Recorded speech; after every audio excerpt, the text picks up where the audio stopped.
So, where did you arrive? Like, what was your first impression of the United States once you got here? I arrived first. Actually, first I arrived in San Francisco. That was a direct flight, and my mother's cousin welcomed me.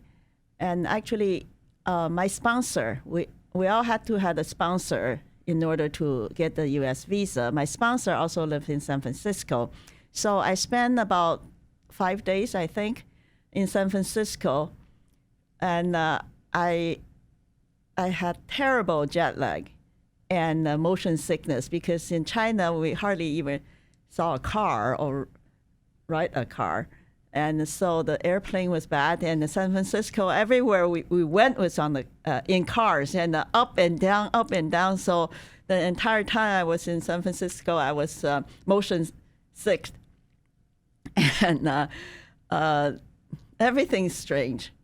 They put the clothes in the washing machine and they dry it in the machine. And they took me to the department store, and you can touch the merchandise. The merchandise is not behind the counter, and you have to back them to show you. And you can touch it, and the shoes, you can try it on. And they took me there, and they got me clothes and got me shoes. I was so surprised.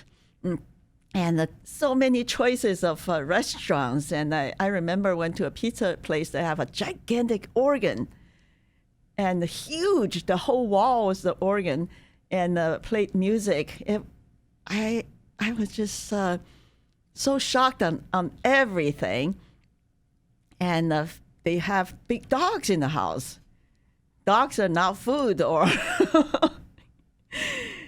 and just and then my sponsor also have a boat. I don't remember what kind, sailboat or yacht. Now I don't remember. I just remember went to the river with them and to put something onto the boat.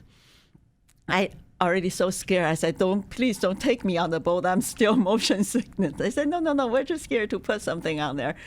Wow, you can have a boat.